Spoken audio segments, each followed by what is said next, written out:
Y la conferencia No. la va a pronunciar Joao Meirelles. Joao, bienvenido. Permitirme que presente esta sesión de clausura. Joao Meirelles es director del Instituto Pia Virú de Belém do Pará. Yo conocí a Joao en São Paulo. En São Paulo, en una primera reunión que hicimos entre la Universidad de São Paulo, entre Jack Markovich y yo, sobre el Amazonas. Fue la primera, fue hace ya 2 o 3 años. Los tiempos han corrido distinto con estas cosas de la pandemia, sin duda. Yo me acuerdo que Joao me regaló para el centro, y aquí está, 2 libros maravillosos, 2 volúmenes maravillosos de una obra que me impactó, que eran Los viajes sobre el Amazonas, Los viajes del Amazonas. Eran 2 tomos impactantes. Yo, bueno, este señor sabe mucho del Amazonas, hay que ficharle como sea. Entonces, si me puse en plan, hablaba un compañero antes, en plan de futbolero, y digo, hay que ficharle para mi equipo, a ver que el Ronaldo, Ronaldo, ¿qué quiere? Ronaldo del Amazonas, ¿qué quiere para poder hablar aquí? Realmente la relación con Joao ha sido óptima. Y ha sido y es un socio clave del Centro de Estudios Brasileños. Tenemos, y gracias a él, a su iniciativa, tenemos por un lado, pues cada mes, una entrevista que lleva él, tenemos Voces Amazónicas, donde habla con alguien del Amazonas, distintas personas, distintas figuras, que fueron desde de un líder quilombola a una fiscal, a un profesor. Bueno, pues y ahí tenemos a 2 que podemos entrevistar en cualquier momento también para hablar sin agenda sobre hacer una entrevista sobre la marca. Y esto da a conocer, y está en nuestra página, y está grabado, y lo tenemos. Y ahora también ha sido clave, y maravilloso esto, en la construcción de este programa. Este programa originalmente era un curso que se iba a dar en marzo de 2020, todo seguido, en una semana intensa en Salamanca. Como no se pudiera ir a Salamanca porque nos aislaron, y se aplazó. Entonces, la voluntad que teníamos era acomodarlo a los nuevos tiempos y a las nuevas técnicas. Y esta ha sido la prueba. Joao, gracias a ti ha sido posible, y yo quiero públicamente reconocerlo. Va a hablar sobre qué. Va a hablar sobre el derecho en la Amazonía. Claro, porque uno no deja de ser profesor de Derecho. Y he construido de alguna forma el programa en torno a consecuencias jurídicas que está detrás, en la tensión entre el derecho al medio ambiente y el desarrollo, y el núcleo. Luego, ese núcleo abre muchas puertas, y la intervención vuestra en esta mesa es una prueba clave de ello. Entonces, si utilizas las puertas o las dejas cerraditas. Y afortunadamente, bueno, pues las hemos ido abriendo, y lo tenemos para más seminarios en el curso de aquí. Por eso el que yo se atreva con un tema como este, que es el tema de cómo el derecho debe actuar en el tema de la Amazonía, cómo debe protegerlo, me vas a permitir yo diga algo muy de profesor de Derecho que todavía no sé. Hay siempre en Derecho 2 niveles, que es el clave, y que la terminología siempre lo subraya. Uno es la fase de elaboración de las leyes, lo que los criminólogos llamamos en nuestro ámbito criminalización primaria, y un segundo nivel que es la criminalización secundaria, que es la aplicación de las leyes. Es un poco volver a lo que hablábamos antes. Primero hay que elaborar leyes que sean válidas. Pero tener una buena ley es una condición, pero no una garantía de conseguir el éxito. Con una mala ley jamás conseguiré un éxito. Con una buena ley estoy en condiciones, si hago algo después, de lograr éxito. ¿Cómo? Con políticas encaminadas a aplicarla. ¿Eso qué pasa? Pasa por recursos humanos, pasa por formación, pasa por inversión, pasa por voluntad política de hacerlo. No, si tenemos ya una ley de protección del medio ambiente, bueno, ¿y cómo la aplican? No, si tenemos ya una ley que regula el genocidio, sí, pero ¿cuántas veces la han aplicado? Una. Ahí está. Bueno, ese es el tema. A veces es el drama de lo que nos ocupamos los que estamos en Derecho. Y a veces los juristas caemos en una trampa, que es quedarnos solos en la primera fase. Tener como interlocutor solo al legislador, tienes que hacer esas leyes hechas. Al juez, bueno, y si la aplicas ya, pero luego me desentiendo del otro. Lo otro es cosa de los políticos. No, mire, es cosa nuestra también, como juristas y como ciudadanos. Por eso yo, desde alguien que no se dedica directamente al derecho, me interesa muchísimo lo que digas y escuchártelo, y te agradezco de corazón. Tienes la palabra. Obrigado, Inácio. Olá, meu deputado Ayrton, quem eu sempre voto. Olá, Raimundinha, que bom vê-la aí. Carlos, prazer. Muito bom esse convite. Eu vou ousar, né, fazer uma apresentação de PowerPoint, né, com a palavra direito à Amazônia. Vou entrar numa seara, né, junto com a minha colega que trabalhou no Senado, a Flávia Vitovski. Eu vou compartilhar agora um PowerPoint, né?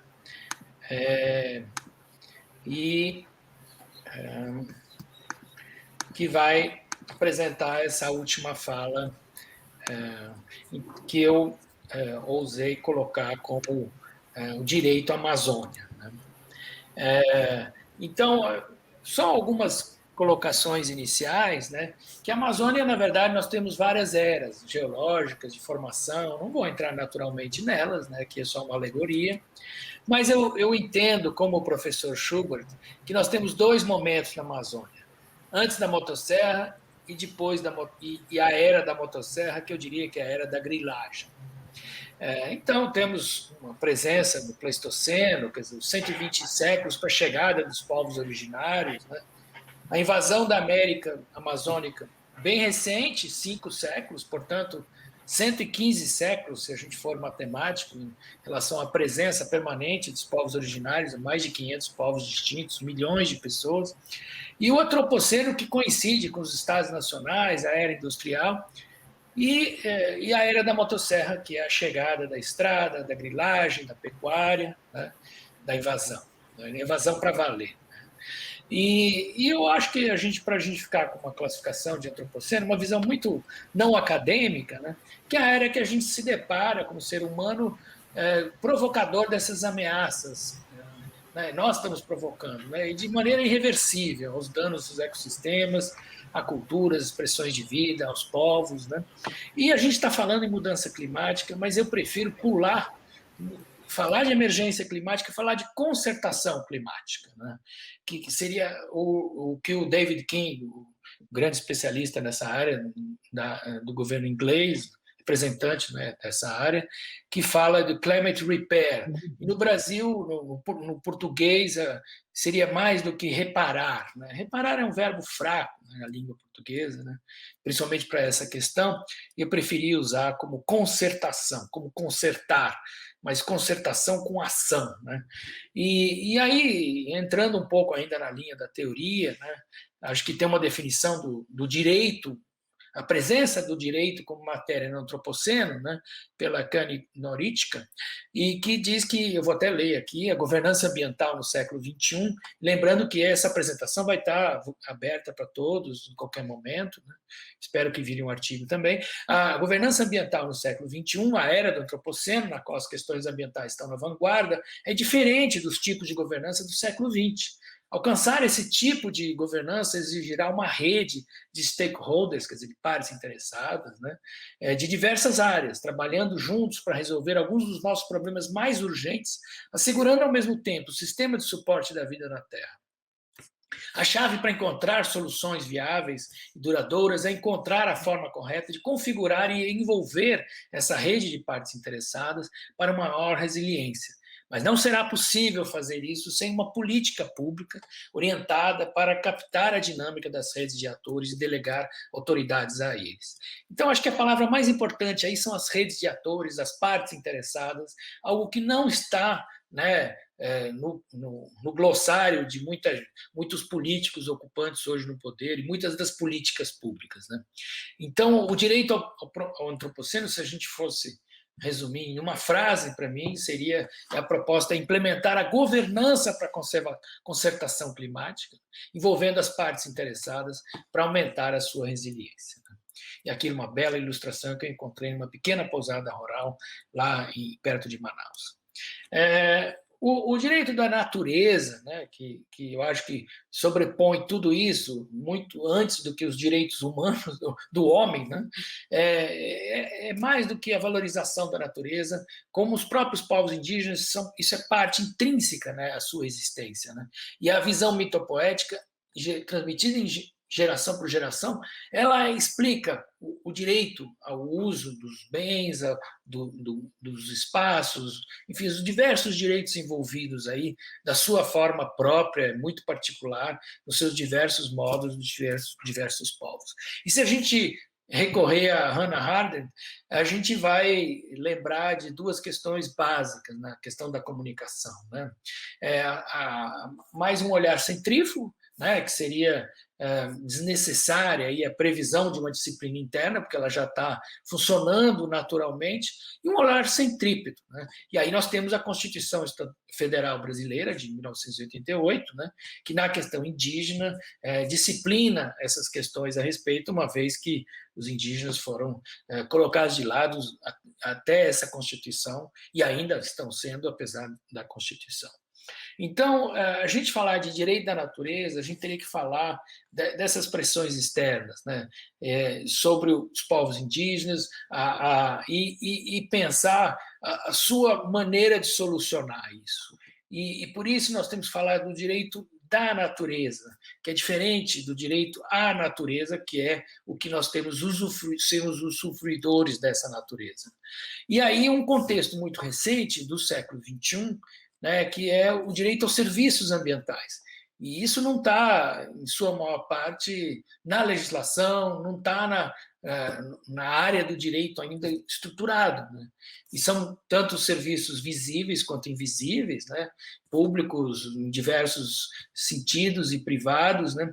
E só para exemplificar alguns deles, os mais conhecidos, os gases atmosféricos, a água, as condições climáticas do tipo umidade, rios voadores, tudo mais, energia, biota, a polinização, que é um exemplo que eu vou logo mais seguir. Internacionalmente, nós temos começado a legislar sobre isso, e a tese que eu aqui tenho é que nós temos bastante avançado em termos internacionais e não tanto nos estados nacionais, quem dirá nos estados subnacionais, e as questões transfronteiriças, as questões que dizem respeito à Amazônia, né? Então, o direito ao meio ambiente ultrapassa as fronteiras nacionais, e é nesse sentido que a gente precisa discutir a Amazônia, né?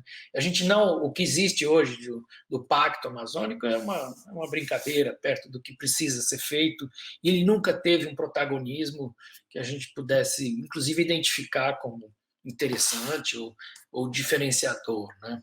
E aí nós temos várias convenções internacionais, né? Talvez a mais importante é a Rio 92, que foi uma tripla convenção, mas temos muito mais. E tem uma coisa que é pouco ainda não entrou na nossa legislação, foram os avanços da ciência, né?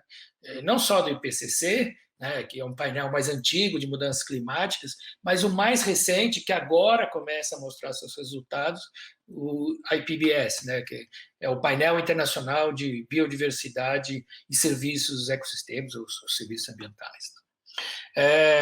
E aí, no direito brasileiro, isso está muito lento, né? Eu acho que o legislativo não tem conseguido compreender esse processo, né? E falta muito. E a sociedade civil também não tem pressionado, porque ela não sabe tratar isso ainda da maneira, além de alguns poucos atores que trabalham nisso, isso não é uma coisa que funciona de maneira mais forte, mais ágil, como já ocorreu em um certo momento, claro, no momento da Constituição, onde se agregou aqui e ali, né, conjuntos importantes de atores, né. Então nós temos, sim, políticas nacionais, em termos de Brasil, eu pouco conheço os outros países, mas poderíamos refletir, talvez alguns países tenham essas políticas, como Colômbia, Peru, mas essas políticas não tem resultado, né, uma conservação da Amazônia, um respeito aos povos, e esse é o sentido. Se a gente pegar, vamos dizer, talvez a maior novidade em termos de serviço ambiental, que é a polinização, né? E aí eu me aprofundo um pouco, porque não sou um cientista, mas um gestor de organizações da sociedade civil que trabalham com criação de abelhas sem ferrão e a questão da polinização, né? E é uma questão pouco observada, né? E vocês verão pelos números que isso é um assunto que precisa ser observado até para a sobrevivência da humanidade em termos de segurança alimentar, né? E aí, para que haja possibilidade de polinização e aí de vários animais, sejam insetos, especialmente as abelhas, que são considerados os insetos mais importantes, os seres vivos mais importantes do planeta, depois do ser humano, isso tem pouca atenção para essa questão, né? E pouca valorização, tanto no sentido mais amplo, qualitativo, quanto no sentido específico, né? E então, eu acho que a gente precisa trabalhar a legislação que olhe isso, né, que discipline isso, até que permita que os povos tradicionais também possam pensar essas questões, não apenas criar abelhas como uma forma de geração de renda local e melhorar a polinização dos seus diferentes fazeres agrícolas, né, mas um pouco mais amplo. E aí, recorrendo a dois grandes estudos recentes, né, um liderado pelo economista Constança, da Universidade da Austrália, e outro, que logo mais, do Britaldo Soares, aqui no Brasil, da UFMG, né, esses dois estudos trazem números que chamam a atenção, né? E um primeiro número e há vários estudos nesse sentido, quer dizer, há diferentes estudos que mostram o valor da polinização na agricultura mundial, né? O Constança fala aí em 200 bilhões por ano, né? Isso é o PIB de muitos países, né? Se a gente olhar um estudo muito recente no Pará, feito por Borges e Giannini e colegas, né? Ele vai olhar a essência da matriz da sustentabilidade futura, porque não há ainda uma sustentabilidade na economia do Pará, que é baseada na atividade de altíssimo impacto socioambiental, que é a pecuária, né?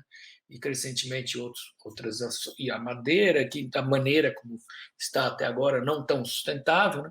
Mas olhando, por exemplo, 36 culturas agrícolas, né, do Pará, foi feita uma análise qual é o valor da polinização dentro dessa cultura agrícola. E o que a gente olha nesse quadro, rapidamente, para simplificar, é que uma produção de quase 3 bilhões de dólares, né, 33% do valor dessa produção se refere à polinização. Quando a gente olha o açaí, que é uma atividade que envolve 150 mil famílias, né, muito recente, já envolvia como segurança alimentar, mas não como economia, geração de valor financeiro para as comunidades, né? Isso representa, a colonização dentro do valor do açaí representa 2/3 ou mais. No cacau, é 90%. E a gente olha só a fruta, o fruto, né, ou a planta, a agricultura, mas não olha a polinização. Então, esse é um assunto que precisa ser trazido para valer para a política pública, né, e não ficar apenas na ciência, e para o legislativo e para o direito. Nós temos direito, né, a tratar desse assunto e incorporá-lo às questões do direito. Na água, a gente já descobriu também a importância dos rios voadores. Hoje o Brasil passa por uma seca enorme, em função de vários fenômenos climáticos significativos, como Laninha e mudanças climáticas, mas já há uma clareza da importância da umidade da Amazônia para o resto do país, inclusive a força motriz do país na área agrícola do centro-sul do país. Agora, a valoração disso e a legislação sobre isso não existe. Como também há questões transfronteiriças aqui com o Paraguai, Argentina, o norte da Argentina, a Bolívia, o Peru e daí por diante. Isso sem falar das outras questões dos aquíferos e tudo mais, né? Então, a gente tem, se a gente olhar um outro assunto, que é o subsolo, nós vamos ver o conflito do garimpo, e garimpo que é crime inafiançável, a gente vê solto aí. Na verdade, o Brasil é um grande garimpo desde que ele nasceu, né? A mentalidade do brasileiro é a mentalidade de garimpo. O que a gente faz com a Amazônia é garimpo, e com seus povos. Então, eu acho que essas questões, a criminalização, quer dizer, levar para o judiciário a judicialização do garimpo é algo extremamente urgente e importante né? E aí olhar, diferenciar naturalmente o que é mineração industrial acompanhada, monitorada, e com todos os cumprimentos, os quesitos cumpridos na legislação, comparar isso com o garimpo é impossível, né? E hoje há uma explosão do garimpo, como nunca houve nesse país, né? Até porque a crise econômica leva a isso, e a total falta de acompanhamento, cumprimento da legislação em geral, está resultando nisso, né? E aí a gente traz esse conceito, né, do valor do não uso intensivo, né? Essa é uma questão muito cara para a gente discutir daqui para diante em relação à Amazônia. Não é o congelamento da Amazônia, não é isso. Nós vamos ver que é um sentido muito mais amplo. São atividades de baixo impacto e que têm uma participação efetiva de decisão local, né? E a outra questão que a gente não trata no Brasil é a questão do solo, da erosão. Não é crime no Brasil destruir um solo. Isso nunca foi levado a sério. É crime roubar um pão na padaria, como dizia meu amigo Carlos Miller. Mas não é crime destruir centenas, milhões de metros cúbicos de solo por uma agricultura mal feita, como isso ocorre de forma persistente. Vejamos o Pantanal, o momento que ele hoje sofre em função da agricultura destrutiva da soja em torno do Pantanal. Não que toda a soja seja destrutiva, mas a maneira como aquele lugar que está ocorrendo está visível nos rios, né, no leito dos rios. Aliás, a coloração dos rios é o melhor indicador, né, para mostrar essa dificuldade. Agora, eu coloquei essa legislação aqui, junto com a Flávia Wistovski, que junto comigo fez essa montagem, essa apresentação, para mostrar que a gente não está olhando o solo amazônico, os diferentes solos. Aliás, a Amazônia tem mais de 300 tipos de solo. Se há lugar no planeta com grande diferenciação de solo, é a Amazônia, é o bioma amazônico, né? Não só a parte brasileira, né? Então, a gente está olhando solos em desertificação, a gente avançou em alguma coisa ligada a convenções internacionais, mas não tratamos de solos em floresta tropical. Nós não tratamos de solos na questão amazônica e não tratamos da criminalização, da tipificação dos crimes relacionados aos solos, a destruição dos solos, que inviabiliza não só a agricultura, mas o acesso à água, o acesso à biodiversidade, enfim, à cultura diversa, a boa qualidade de vida e tudo mais, né? Então, tudo isso, o que a gente propõe, na verdade, né, pensa, o mínimo que as próximas gerações devem exigir de nós, né, é uma Amazônia melhor do que aquela que nós recebemos, né? E com certeza nós estamos entregando uma Amazônia muito pior do que aquela que nós recebemos. A chegada da era da motosserra, com o golpe militar de 64, com a abertura das estradas, que coincide com esse momento, a Belém-Brasília, e depois a expansão dos grandes eixos rodoviários, está aí nesse mapa. A gente vê claramente a Transamazônica, né, indo do Pará, da região nordeste paraense, como se chama, mesorregião, em direção ao oeste, né? Aliás, a mesorregião do nordeste paraense é a área mais destruída da Amazônia, assim como o eixo da BR-364, de Cuiabá para Porto Velho, e daí por diante. Não vou entrar nesses detalhes, mas a gente tem que reconhecer a complexidade do bioma amazônico. E a gente não vê nesse mapa, naturalmente, que não daria para ver, que são mais de 70 tipos de ecossistemas, 224 tipos de subsistemas, muitos deles têm vários tipos de subsistemas antropizados, ou seja, modificados pelo homem. O Museu Guild, junto com o Piabiru, realizou um projeto chamado Mata Amazônica Atlântica, que identificou um novo tipo de ecossistema. Então, nós ainda estamos muito para descobrir, conhecer, compreender, e a gente tem direito a essa diversidade, essa a questão, a direito a essa complexidade, né? E aí, olha, eu acho que tem convenção internacional à vontade. Se a gente fizer eu fiz uma breve, né, a listagem aqui de algumas das convenções, algumas implementadas mais ou menos, outras não, muitos protocolos aqui que eu nem pus, eu só dei exemplos de alguns, né? Então não é por falta de convenções internacionais, né, que o Brasil não está atuando, né? Falta de pressão internacional, com certeza, né? Então, o que temos de acordos, de reacordos, ratificações, alguns países não ratificam, mas eles reconhecem, eles acompanham, né? Então, esse é um capítulo, né, fácil da gente observar. A própria FAO, outra agência da ONU, uma das agências da ONU que trabalha na questão, toda a questão relacionada à alimentação, né? O reconhecimento da importância dos sistemas agroflorestais, da cultura local, da agricultura de subsistência, da agricultura familiar e o impacto da pecuária. Os relatórios da FAO sobre a pecuária são impressionantes. Eu fiquei muito assustado com isso, mesmo conhecendo o assunto há muitos anos, acompanhando, mas isso parece que não foi internalizado pelo Brasil, pelo direito, pelas políticas públicas, né? Então, volto a insistir da falta de mecanismos orientados para as florestas tropicais e para a Amazônia em particular. Lembrando que no mundo, dos 200 países do mundo, 90 têm florestas tropicais. Claro, o Brasil é o maior em termos do que sobrou. As florestas tropicais já ocuparam, né, 3 vezes mais do que ocupam hoje, né? E estão diminuindo muito, né? A gente está acompanhando, não tem nenhuma novidade nesse processo. E depois, o direito à biodiversidade inclui a estratégia de unidade de conservação, terras indígenas. Há diversos estudos recentes mostrando a importância dos grupos indígenas na conservação da biodiversidade, na manutenção das paisagens, da água, dos serviços ambientais. Isso não está reconhecido no direito, não está valorizado, a sua própria sociedade não compreende direito essa história, fica mais, muita terra para pouco índio.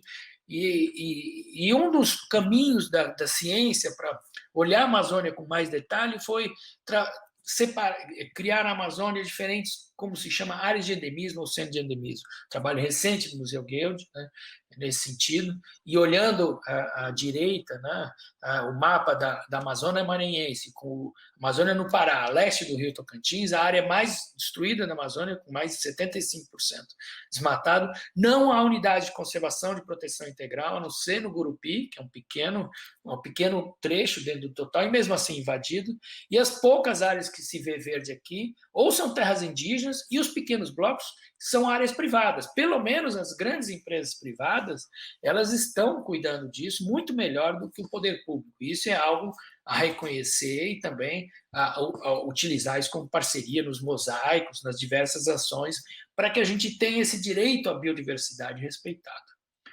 Agora, esse acesso à biodiversidade para povos e comunidades tradicionais, para indígenas e quilombolas, né, tem uma legislação recente. Eu até acompanhei o encontro entre a Natura, as herveiras do Ver-o-Peso, como o Instituto Piabiru, pude acompanhar esse processo e depois a negociação e a implementação desse acordo, né, entre eles, porque essa legislação estava saindo naquele momento, né, tanto que é uma coisa bastante nova, mas ela precisa chegar a quem de direito, a quem tem interesse nisso. E, novamente, aí tem um lado de educação, tem um lado de chegar à informação sobre os direitos, né? O acesso aos direitos inclui saber que temos direitos em relação a isso.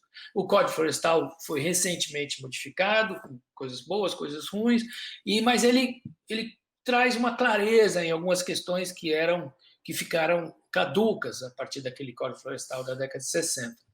E não há dúvida que também estamos em xeque, como o próprio Ayrton Faleiro falou, sobre licenciamento ambiental, uma desregulamentação enorme que está em processo no atual governo federal. Agora, nós temos que ter o direito e, ao mesmo tempo, o dever de enfrentar a emergência climática, porque muitos dos cientistas, como Antônio Nobre e outros, já vêm falando do INPE, já vêm falando que, mesmo se a gente não fizer nada, nós já temos as influências relacionadas aí às mudanças climáticas globais, né? Claro que é toda uma mudança climática no nível regional, mas a global é muito importante, né? E aí temos que trabalhar não só o controle de desmatamento, comando e controle, mas também a educação do fogo, que virou cultura. No Brasil, o fogo é a maneira de limpar pasto, é a maneira de limpar as áreas, de desmatar, uma área é desmatada por 2 anos, mas ela é queimada durante 20, 30 anos. É assim que a pecuária do Brasil funciona. E daí, eu acho que a gente só precisa ter clareza que a gente transferiu 40% do rebanho do Brasil para a Amazônia em 50 anos, na era da motosserra, né?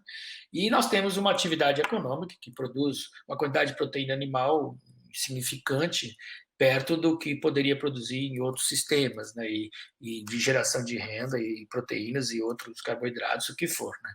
Então, a gente precisa trabalhar um arcabouço jurídico supranacional, né, uma agricultura de baixo impacto, prover os serviços ambientais e que isso vire realmente política, entre no sistema econômico, e nós tenhamos alternativas para o valor do não uso intensivo, né? Alternativas que estão aí no turismo sustentável. Hoje se fala em quem quer visitar a Amazônia vai visitar a Amazônia peruana, a Amazônia equatoriana, colombiana, raramente é brasileira, né? E, então, essa é uma questão de se avaliar, né? Não é o tamanho do aeroporto, é a questão de uma política pública séria em relação a isso. Da mesma maneira, produtos florestais e madeireiros, não madeireiros, o manejo pesqueiro, né? Então, para a gente olhar o que eu comentei sobre o Constança e o Brital, né,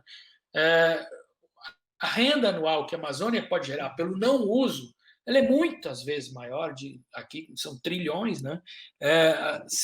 Mas ela não é arrecadada, ela não está no sistema. Né?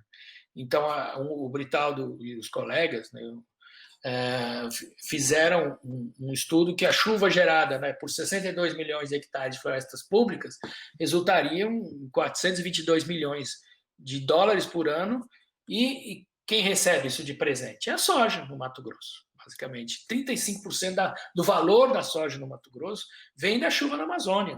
Isso está medido. Então, isso precisa entrar na legislação, isso precisa virar tributo ou algum mecanismo de transferência. Precisa haver um reconhecimento real desse processo. Né? Então, se a gente comparar, por exemplo, né, hoje, se não fizer nada com a floresta, ela vale, como serviço ambiental, 735 dólares por ano, por hectare. A pecuária destrói, né? E gera 40 dólares. A castanha do Pará, que é uma atividade muito assim, de baixíssimo impacto, gera o mesmo valor que a pecuária. Então a gente precisa decidir. Claro que não tem castanha em qualquer lugar, não é assim. Mas é uma comparação interessante. Né? E se olhar os manguezais, que é algo que o PEMIRO trabalha muito, né? Nós temos um projeto junto com a Federal do Pará e apoiado pela Petrobras, que chama o Projeto Mangues da Amazônia. O mangue vale quase 200 mil dólares o hectare por ano. Os manguezais entre São Luís e Belém, eles abrigam mais de 100 mil famílias que, de alguma maneira, têm uma renda ou a sua subsistência relacionada aos manguezais. Então, é muito sério quando a gente pensa o valor da floresta. Da mesma maneira, a gente tem o direito à cultura. Novamente, listo aqui uma enorme lista, não vou entrar em detalhes, dos quantidade de acordos internacionais que temos, alguns o Brasil mais ou menos acompanha, outros fracamente, e que precisam ser observados. Né? Nós temos a questão da OIT 169, que é fundamental para os povos e comunidades tradicionais. Temos aqui 2 exemplos de protocolos de consulta, que são de consulta livre, prévia, informada, né? Que é algo que precisa ser implementado. Nós temos mais de 6 milhões de pessoas na Amazônia que estão relacionados ou indígenas, ou quilombolas, ou povos e comunidades tradicionais, e estão alijados desse processo de decisão. Né? E a gente fala, por exemplo, o açaí é a redenção. Mas tem 100 mil crianças trabalhando no açaí. Então é isso que a gente quer? Ninguém quer destruir a economia do açaí, mas precisamos que a legislação seja cumprida, e criança trabalhando é uma coisa que eu acho que a gente não precisa nem discutir. Da mesma maneira, os direitos quilombolas estão muito fragilizados, inclusive a gente vê que são só decretos. Então, do ponto de vista legislativo, do ponto de vista da lei do direito, os direitos deles estão ameaçados, como até o Ayrton comentou rapidamente sobre as RESECs, as reservas extrativistas, que estão ameaçados de mudar de categoria no Sistema Nacional de Unidade de Conservação. Então, a minha conclusão, e aqui vou caminhando para encerrar, é que a gente precisa de algumas ações. Né? Primeiro, eu trabalho na sociedade civil organizada desde 85, são 36 anos de militância, de ativismo, e eu vejo que são poucas organizações, do ponto de vista de organizações socioambientais, para dar conta de uma agenda, e se a gente olhar as associações de base na Amazônia, infelizmente são poucas, mal estruturadas por falta de apoio, com uma garra enorme, com uma capacidade enorme, e impressionante o que fazem, mesmo sem esses apoios, e ameaçadas a todo o tempo. Né? E o que a gente pôde observar aqui é que nós não temos, né, nós temos legislação suficiente internacional, no Brasil até razoável legislação e moderna, considerada por muitos. Temos um Ministério Público, uma Defensoria Pública, claro que precisando ser muito mais atuante, no sentido de ter mais capacidade, capilaridade, né? E falta implementar, obviamente, os direitos. Os quilombolas no Pará estão muito aquém do que deveriam ter os seus direitos respeitados. Né?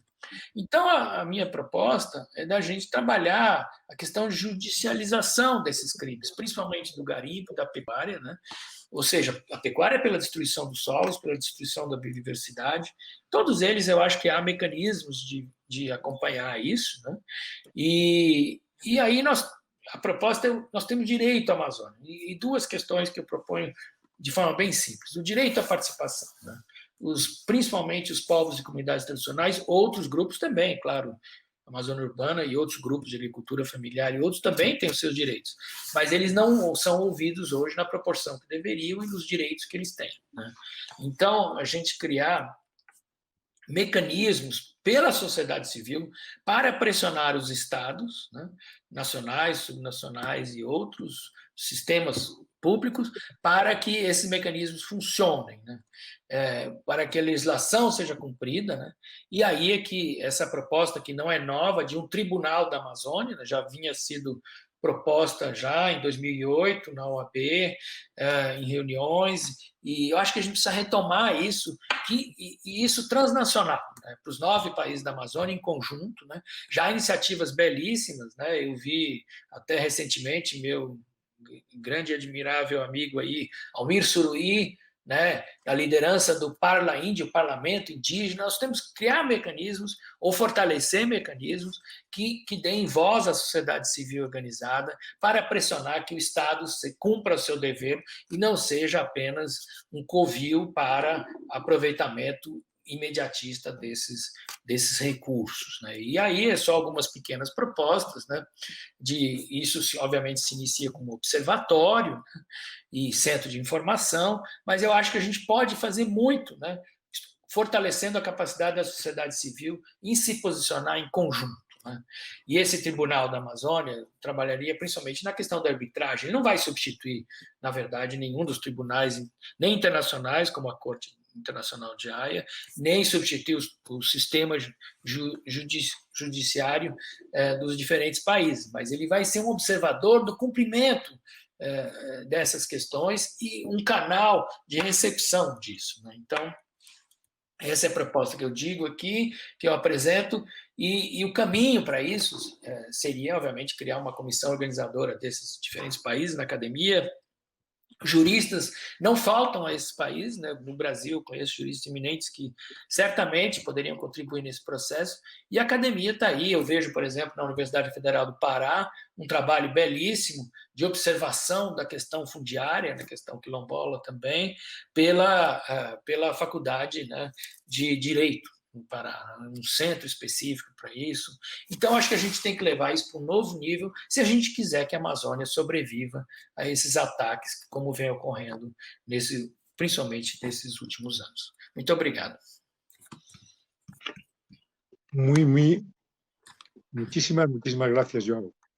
Muito obrigado. Yo creo que has dado una magnífica clase de Derecho. Es así. Porque pero algo que a veces desde Europa olvidamos. Es decir, diseñamos un modelo, pero un modelo que lo diseñas, el derecho es un producto histórico y es un producto social, y lo diseñas tomando como referencia aquello que tienes, aquello que los menos tienes tú en casa, en tu país, para entendernos. Claro, ¿eso es válido para cualquier otra situación? La respuesta es no. Hay que adaptarlo, y es así. Y hemos hablado ya de un montón de este mes bastante sobre estos problemas jurídicos, y lo que a mí me ha quedado como claro es justamente, bueno, pues la no validez de determinadas normas, la no validez de decisiones tomadas en otros lugares, la necesidad de implicar a los propios interesados, sin duda, porque el derecho debe nacer de ahí, no de otra manera. Claro, nos daría para el siguiente. Pero yo lo que quiero ahora es sí de clausurar este evento. Clausurarlo empezando por donde debo empezar, que es por el agradecimiento. El agradecimiento, en primer lugar, a todos los que habéis intervenido. A todos los que habéis intervenido, y tengo una lista de más de 30 personas que han sido moderadores o han intervenido como ponentes o como conferencistas, tú y Markovic. Yo creo que es yo he aprendido mucho, es decir, porque siempre hay algo que es importante para un académico, estar siempre en disposición de aprender. Y eso yo creo que todos los que han participado tenemos en común eso también. Es decir, la necesidad de necesitar de información, de poder revisar tus planteamientos, etc. Ya me han escuchado en alguna otra intervención mía algo que es cierto. Es decir, la ciencia destruye certezas. Y eso también es aplicable a las ciencias sociales. Es decir, lo que para mí es una certeza, si lo proyecto sobre la Amazonía, resulta que no lo es. Resulta que no lo es. Es decir, bueno, ese es un reto. Tanto agradecimiento a todos. Yo me he acabado muy, muy, muy satisfecho, ¿no? Primero porque ha salido bien. Pues claro que ha salido bien. Hemos cumplido, está recogido, está de modo estable recogido en las redes sociales, en nuestra página web, etcétera, etcétera. Ahí está. Vamos a hacer una monografía sobre lo que aquí se ha dicho, un volumen que recoja las intervenciones, que saldrá en el otoño europeo, es decir, en la primavera brasileña, y yo creo que ahí está. Pero además un segundo factor, yo no quiero que esto sea el último. Este es el primero de una serie de seminarios sobre temas relacionados con el Amazonas. Dije yo el primer día, en mayo, el 4 de mayo creo que empezamos, dije yo entonces que lo que quería era que el estudio sobre el Amazonas y la problemática del Amazonas fuera un signo de identidad del Centro de Estudios Brasileños de la Universidad de Salamanca. Bueno, hay que dar pasos. Ya es la segunda o tercera vez que hablamos sobre el Amazonas, pero desde luego le garantizo que no será la última. Y que este modelo lo vamos a utilizar. Vamos a utilizar y vamos a aplicarlo y a desarrollarlo. Además, yo lo que sí que quiero a todos los académicos que en Brasil se ocupan del tema del Amazonas, bueno, que aquí nos tienen. Alguno me ha escrito para yo buscaré relaciones donde las haya porque es la función para la que se creó el centro, servir de puente, y fue una creación hispano-brasileña o brasileño-española, me da igual. Es decir, fue una acción conjunta de la presidencia de la República en aquel momento y del rectorado también en aquel momento de esta universidad. Y eso fue hace ya 20 años. Y ahí estamos y creo que ahora hay que dar un paso adelante, un paso más. De verdad, por tanto, a todos muchísimas gracias. Pero también debo dar gracias a un grupo de personas y que han sido claves. Han sido claves Esther Gambi y Elisa Blanco. Sin ellas, yo no soy nada. Yo no soy nada para organizar una cosa como esta. A lo mejor sí puedo pensar, pero bueno, es su labor que ahí está y que yo les agradezco de todo. Igual que al resto de la cultura del tiempo, igual que a los que desde muchas instancias en la Universidad de Salamanca lo han apoyado, o en el Instituto Pia Virú. Es decir, yo creo que día a día, contigo, Joao, bueno, transmito a través de tu persona mi agradecimiento a todo tu equipo también.